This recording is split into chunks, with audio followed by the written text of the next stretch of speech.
Sebelum tahun 1979, Iran sering disebut sebagai barat kecil di Timur Tengah. Namun di balik modernisasi yang tampak mewah, tersembunyi realitas menyakitkan, ketimpangan sosial, penindasan, korupsi, serta dominasi asing atas kedaulatan Iran. Revolusi Islam tidak hanya menggulingkan kekuasaan monarki Syah, tetapi membangkitkan semangat nasionalisme, independensi, dan nilai-nilai Islam yang mengakar kuat dalam budaya bangsa. Iran menjadi negara Islam bukan karena paksaan dari rezim Khomeini, melainkan melalui proses demokratis berupa referendum nasional. Setelah revolusi Islam tahun 1979 dan runtuhnya pemerintahan monarki, rakyat Iran dihadapkan pada pilihan besar. Mau menjadi negara sekuler seperti sebelumnya atau membentuk sistem baru yang lebih sesuai dengan nilai-nilai agama dan jati diri mereka.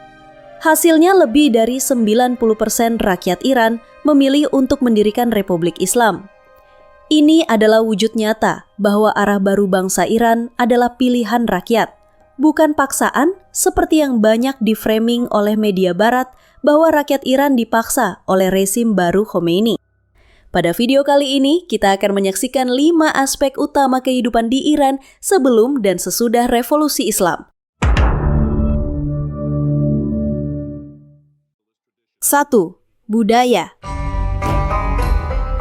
Sebelum revolusi Islam, Iran berada di bawah kendali rezim monarki Syah yang melaksanakan proyek Revolusi Putih, sebuah inisiatif modernisasi yang dipaksakan dan dibungkus dengan pengaruh barat yang tidak mencerminkan nilai dan aspirasi rakyat Iran secara keseluruhan.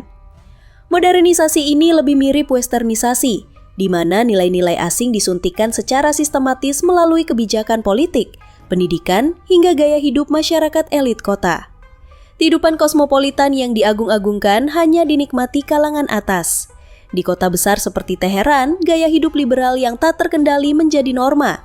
Campur baur laki-laki dan perempuan tanpa batasan, budaya berpakaian minim, pesta dansa, konsumsi alkohol, serta nilai-nilai individualistik yang bertolak belakang dengan moral dan tradisi Iran. Bagi banyak rakyat, hal ini tidak membawa kebebasan, tetapi keterasingan dan kehilangan jati diri. Sementara itu, rezim Syah menindas keras siapapun yang menolak pengaruh barat atau membela nilai-nilai Islam dan kebangsaan. Polisi rahasia Safak dikenal kejam, menyiksa dan membunuh para ulama, cendekiawan, dan aktivis yang berbeda pandangan. Rakyat dicekoki propaganda yang memuja barat, sementara ketimpangan sosial dan korupsi di kalangan elit semakin menjadi. Kesenjangan antara kota dan desa semakin lebar, dan mayoritas rakyat hidup dalam ketidakadilan dan keterbatasan. Sesudah revolusi Islam. Revolusi Islam pada tahun 1979 adalah gerakan rakyat untuk merebut kembali jati diri bangsa. Iran yang baru lahir sebagai Republik Islam membangun tatanan budaya yang tidak hanya membebaskan diri dari pengaruh asing, tetapi juga menyatukan masyarakat dalam kerangka nilai-nilai Islam dan keadilan sosial. Budaya masyarakat diarahkan pada kesederhanaan, tanggung jawab sosial, dan penghormatan terhadap keluarga dan agama. Hukum syariah diterapkan bukan sebagai bentuk represi, melainkan sebagai pedoman hidup masyarakat Muslim yang menjunjung tinggi martabat manusia. Kehidupan publik diatur berdasarkan prinsip kesopanan, keadilan, dan solidaritas sosial. Perubahan ini membawa keseimbangan dalam relasi sosial, khususnya antara laki-laki dan perempuan, serta memperkuat institusi keluarga sebagai pilar masyarakat. Kritik dari Barat yang menuduh Iran membatasi kebebasan sebetulnya menutup mata terhadap kerusakan sosial yang pernah terjadi sebelum revolusi. Kebebasan tanpa batas pada masa Syah justru merusak struktur sosial, menjerumuskan masyarakat pada gaya hidup konsumtif, dan mengasingkan nilai-nilai luhur bangsa. Kini generasi muda tetap mengakses informasi global, namun tumbuh dalam lingkungan yang memiliki akar budaya dan spiritual yang kuat. 2. Pendidikan. Sebelum revolusi Islam. Pada masa Syah, sistem pendidikan dipisahkan sepenuhnya dari akar budaya dan agama Islam. Sekolah publik dirancang berdasarkan model Prancis dan Barat, dipaksakan ke seluruh negeri tanpa mempertimbangkan identitas nasional rakyat Iran. Pendidikan disajikan sebagai alat propaganda untuk menunjukkan Iran sebagai negara modern. Tetapi kenyataannya hanya menciptakan jurang antara kota dan desa, antara elit dan rakyat biasa. Kurikulum sepenuhnya diarahkan pada keterampilan duniawi dan kepatuhan pada sistem monarki. Nilai-nilai spiritual dan etika Islam disingkirkan, dan guru-guru yang memiliki pemikiran kritis terhadap sistem seringkali diberhentikan atau dibungkam. Pendidikan lebih menjadi simbol status sosial daripada hak rakyat. Sekolah-sekolah berkualitas hanya tersedia di kota besar dan untuk kalangan atas. Dampaknya nyata, angka melek huruf sebelum revolusi hanya 36,5% dan lebih dari 60% perempuan buta huruf. Perempuan hanya mewakili 4% dari populasi mahasiswa, dan di banyak desa, anak-anak tidak mengenal bangku sekolah. Pendidikan tinggi nyaris mustahil diakses oleh masyarakat pedesaan dan perempuan. Modernisasi pendidikan yang dipromosikan rezim Syah hanyalah ilusi bagi rakyat kebanyakan. Setelah revolusi Islam, pendidikan direformasi secara menyeluruh agar sejalan dengan nilai-nilai Islam, keadilan sosial, dan nasionalisme sejati. Kurikulum dibersihkan dari konten yang merendahkan Islam dan diganti dengan pendidikan yang menumbuhkan karakter, spiritualitas, serta kepedulian sosial. Pendidikan tidak lagi menjadi simbol elitisme, melainkan alat pemberdayaan rakyat. Pemerintah revolusi secara aktif membangun sekolah hingga ke pelosok desa. Guru-guru ditempatkan di daerah terpencil dan pelatihan guru dilakukan secara masif. Perempuan tidak hanya diizinkan, tapi juga didorong untuk bersekolah dan melanjutkan pendidikan tinggi. Nilai-nilai keluarga, tanggung jawab, dan akhlak mulia menjadi inti dalam proses belajar mengajar. Hasilnya sangat mencengangkan. Pada tahun 2016, angka melek huruf meningkat menjadi 86% dan kesenjangan gender dalam pendidikan menyempit secara drastis. Kini, lebih dari 60% mahasiswa universitas adalah perempuan. Sebuah transformasi besar yang tidak pernah terbayangkan di era Syah. Perempuan dari desa dan kota kini memiliki peluang pendidikan yang setara. 3. Hak perempuan sebelum revolusi Islam. Rezim Syah sering dipuji oleh media barat karena dinilai memberikan kebebasan kepada perempuan. Namun kenyataannya, kebijakan-kebijakan tersebut sebagian besar bersifat simbolik, elitis, dan bahkan represif. Salah satu contoh nyata adalah kebijakan Kasf-e-Hijab pada tahun 1936 yang mewajibkan perempuan melepas hijab secara paksa di tempat umum. Perempuan yang memilih tetap berhijab karena alasan agama atau budaya mengalami kekerasan fisik, pelecehan, dan dikucilkan dari ruang publik. Keterlibatan perempuan dalam pemerintahan atau seni hanya terbatas pada kalangan elit perkotaan dan seringkali lebih sebagai alat pencitraan daripada pemberdayaan sejati. Sementara itu, mayoritas perempuan Iran, terutama di pedesaan, tetap hidup dalam kemiskinan dan keterbatasan. Pendidikan hampir tidak terjangkau bagi mereka, dan praktik seperti pernikahan anak serta jual beli anak perempuan masih terjadi tanpa perlindungan hukum yang memadai. Dalam dunia kerja, perempuan dieksploitasi dengan upah yang sangat rendah. Mereka menerima hanya sepertiga dari gaji pria untuk pekerjaan yang sama. Sesudah revolusi Islam. Setelah revolusi Islam 1979, hijab menjadi bagian dari kebijakan negara yang mengatur tata busana publik bagi perempuan di Iran. Banyak yang melihatnya sebagai simbol keterbatasan, namun kenyataannya, hijab justru berkembang menjadi bagian penting dari ekspresi identitas dan kreativitas perempuan Iran. Meskipun aturan menetapkan hijab sebagai kewajiban dalam ruang publik, hal itu tidak membatasi para perempuan untuk berkreasi.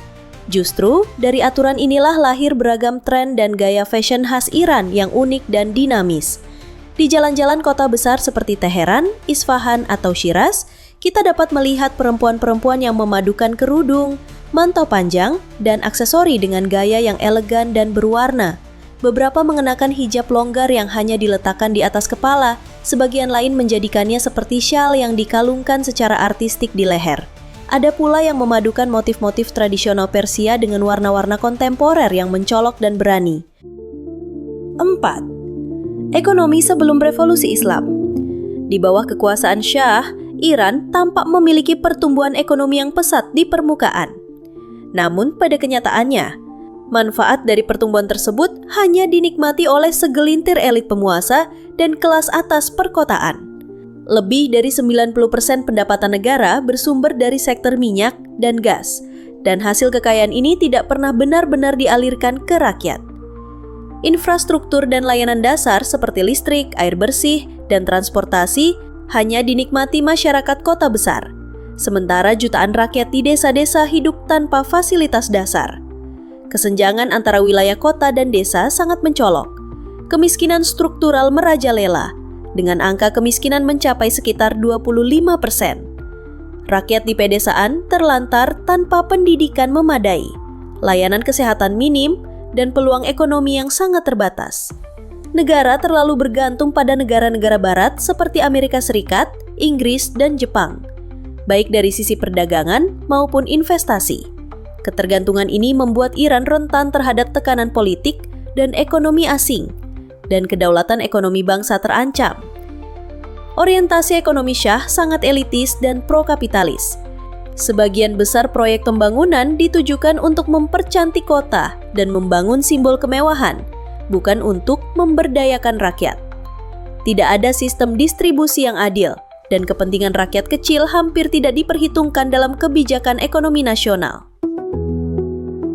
Pasca revolusi, arah ekonomi diubah total. Fokus digeser dari kota ke desa, dari elit ke rakyat. Pemerintah membangun infrastruktur dasar di seluruh negeri, termasuk di daerah terpencil. Akibatnya, kemiskinan turun drastis, bahkan menjadi di bawah 10% pada 2014. Meskipun menghadapi sanksi ekonomi berat dari Barat, Iran berhasil mendiversifikasi ekonominya. Kini, sektor jasa, industri, pertanian, dan teknologi semuanya berkontribusi besar. Negara juga membangun aliansi ekonomi yang lebih sehat dan seimbang dengan negara-negara Asia dan Selatan global seperti Cina, India, dan Turki. Nilai tukar yang terdepresiasi sering dikritik, tetapi banyak ekonom dalam negeri menyatakan bahwa masalah utamanya bukan hanya sanksi, melainkan kebutuhan reformasi struktural internal, hal yang tengah diupayakan. Yang jelas, ekonomi Iran kini mandiri dan tidak lagi tunduk pada agenda luar negeri seperti di masa Shah. 5. Politik. Sebelum revolusi Islam, Iran berada di bawah kendali sistem monarki absolut yang dipimpin oleh Shah Muhammad Reza Pahlavi. Meskipun secara formal memiliki parlemen dan pemilu, kenyataannya sistem politik sepenuhnya dikendalikan dari atas. Pemilu dimanipulasi dan partai-partai oposisi dibungkam dengan keras. Demokrasi hanya dijadikan alat hiasan, sementara kekuasaan terpusat pada satu orang yang didukung penuh oleh kekuatan asing, terutama Amerika Serikat dan Inggris. Salah satu momen paling kelam dalam sejarah politik Iran adalah kudeta terhadap Perdana Menteri Mohammad Mossadegh pada tahun 1953. Mossadegh yang berani menasionalisasi industri minyak Iran untuk kepentingan rakyat digulingkan melalui operasi rahasia yang melibatkan CIA dan MI6. Sejak saat itu, Shah memerintah dengan tangan besi, menyingkirkan semua suara kritis, dan menggantinya dengan loyalis yang tunduk pada kehendaknya. Alat utama penindasan politik saat itu adalah Safak, polisi rahasia yang terkenal brutal. Safak tidak hanya membungkam suara oposisi, tapi juga menyebarkan rasa takut ke seluruh lapisan masyarakat. Ulama, mahasiswa, jurnalis, aktivis, dan siapapun yang menyuarakan ketidakpuasan terhadap rezim bisa diculik, disiksa, atau bahkan dibunuh. Iran menjadi negara yang kehilangan kedaulatan politiknya, di mana kebijakan dalam negeri maupun luar negeri seringkali diarahkan oleh kepentingan asing. Sesudah Revolusi Islam. Revolusi Islam tahun 1979 mengakhiri monarki dan membuka babak baru dalam sejarah politik Iran dengan mendirikan Republik Islam. Sistem ini unik karena menggabungkan mekanisme demokrasi modern dengan kepemimpinan berbasis nilai-nilai keagamaan dan moral. Iran menjadi negara yang berdaulat sepenuhnya, tidak tunduk pada tekanan kekuatan asing, dan mengembalikan politik ke tangan rakyat. Dalam sistem Republik Islam, rakyat Iran secara langsung memilih presiden, anggota parlemen, majelis, serta majelis ahli, sebuah badan penting yang memiliki wewenang untuk memilih dan mengevaluasi pemimpin tertinggi. Konstitusi Republik Islam mengatur secara jelas pembagian kekuasaan serta mekanisme checks and balances yang menjaga stabilitas nasional. Sistem ini kerap disalahpahami atau disalahartikan oleh media asing yang memaksakan standar barat tanpa memahami konteks budaya dan sejarah Iran. Padahal, justru dalam sistem ini rakyat memiliki suara nyata dan arah kebijakan nasional tidak ditentukan oleh kekuatan luar.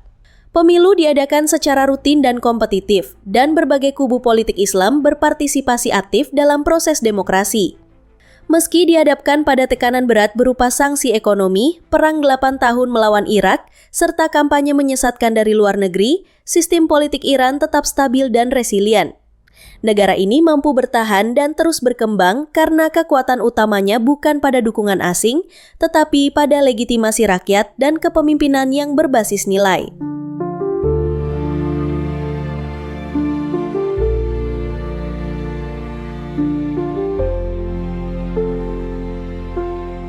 Iran hari ini memang bukan negara yang sempurna, namun ia telah menunjukkan kemajuan luar biasa dalam membangun kemandirian, kehormatan, dan keberpihakan nyata kepada rakyat. Revolusi Islam bukan sekadar pergantian rezim, tetapi merupakan kebangkitan identitas nasional dan perlawanan terhadap dominasi asing. Hari ini Reza Pahlavi, putra dari Syah Iran terakhir, Muhammad Reza Pahlavi, masih hidup dan menetap di Amerika Serikat.